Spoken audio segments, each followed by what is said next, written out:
Hi everyone, in this video we are going to see how to find the equation of a circle that passes through the origin and center does not lie on any of the axes. Let's suppose we have a circle like this having center at the point C with coordinates h, k, and the circle goes through the origin. Also it cuts the x-axis at point A and it cuts the y-axis at point B. Now if we are given the coordinates of the center, then we know that we are talking about one specific circle. However, if we are not provided with the coordinates of the center but we are provided with the radius and just one coordinate of the center, then there will be more than one possibility. And also if we are provided with just the radius and one of the intercepts, then actually there could be four possibilities. Now what are those possible circles? Well, we could have a circle like this that is having center in the second quadrant, and it could have the same radius and same x-intercept and same y-intercept like the original circle. So if we are not told about the center of the circle, this is also another possibility. And similarly we could have another circle like this where the center lies in the third quadrant, and also we could have another circle like this where the center lies in the fourth quadrant. So as you can see, if we are not specifically told about the location of the center, there could be up to four possibilities. It all depends on what all the information have been provided in the question, but please keep in mind that if the center is not specified, then there could be up to four possible solutions. Next, I am going to drop a perpendicular from C onto the x-axis. Let's suppose the perpendicular landed at point D on the x-axis. So CD will be the y coordinate of the center, which can be denoted by k. Next, I am going to join C with the origin. So OC will be the radius. And next, I am going to drop a perpendicular from C onto the y-axis. So CE will be the x coordinate, which is denoted by h. And here I have made a few notes that CD is perpendicular to OA. OD will be equal to DA, which will be equal to h. Now why OD will be equal to DA? Because if you think about the chord OA, it will be bisected by the perpendicular CD. So OD will be equal to DA, and that will be equal to the x coordinate of the center. And similarly, CE is perpendicular to OB, and OE will be equal to EB, which will be equal to the y coordinate of the center. Now again, if you think about the OB chord, perpendicular CE will bisect the chord OB. That means OE will be equal to EB, and that will be equal to the y coordinate of the center, which is denoted by k. Next, we are going to try and find out the equation of the circle when the coordinates of the center have been provided. So in this case, the only unknown is r. Let's try to calculate r. If we look at the triangle COD, that is a right triangle because CD is perpendicular to OD. So if we use the Pythagoras theorem on this right triangle, we can say that OD squared plus CD squared will be equal to OC squared. And from here we can say h squared plus k squared is equal to r squared. And from there we can say r will be equal to square root of h squared plus k squared. Here I am taking the positive value of the square root because we are talking about the value of radius here. Radius can never be negative, so we have to take the positive value here. Next, let's try to find out the equation of this circle. Well, because here we have been provided with the center of the circle, we are talking about one specific circle, and obviously we will come up with just one equation. So let's begin with the fundamental equation. X minus h whole squared plus y minus k whole squared is equal to r squared. And if we plug in the value of r, then our equation going to look like this. And that is the equation of this circle,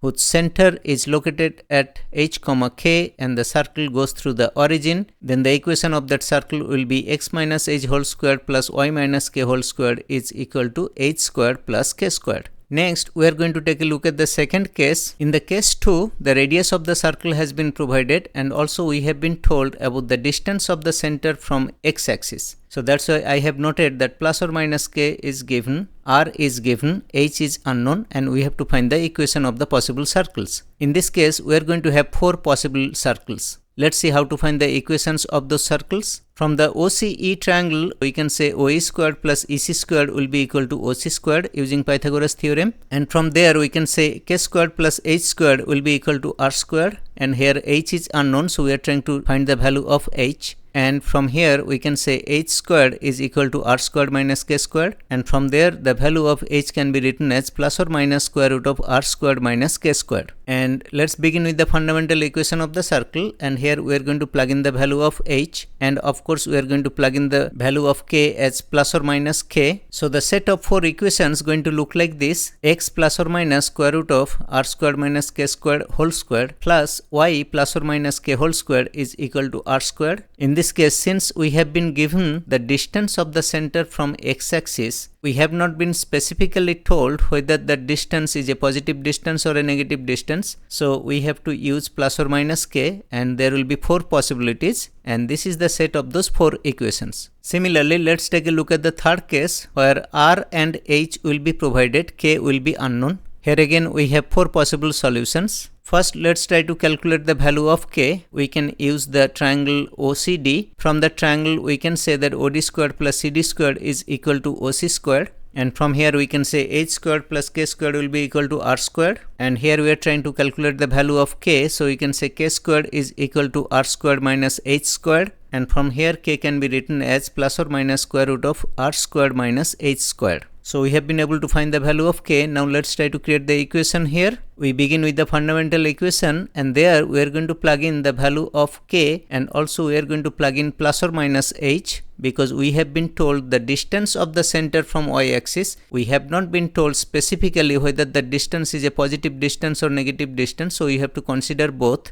So our equation going to look like this: x plus or minus h whole squared plus y plus or minus square root of r squared minus h squared whole squared is equal to r squared, and that is the set of 4 equations for the 4 possible circles. So whenever solving any problem, we have to be very careful about what kind of information has been provided, and based on that we could have 1 possible solution or even up to 4 possible solutions. Sometimes there could be even 2 possible solutions. If we are specifically told about the sign of the value of h or k, then there could be 2 solutions only. But if we are simply told that the distance of the center from x-axis is whatever unit, or the distance of the center from y-axis is whatever unit, then again we have 4 possible solutions. Also, let's quickly discuss about the x-intercept and the y-intercept. Here the x-intercept will be equal to OA, and that will be equal to OD plus DA, which is again equal to absolute value of h plus absolute value of h again, and that can be written as 2 times the numeric value of h, or 2 times the absolute value of h. And similarly, the y-intercept will be equal to 2 times the numeric value of k, and that will be equal to 2 times the absolute value of k. Next, let's take a look at the general equation of circle. We know that the general equation of a circle is x squared plus y squared plus 2gx plus 2fy plus c equals 0.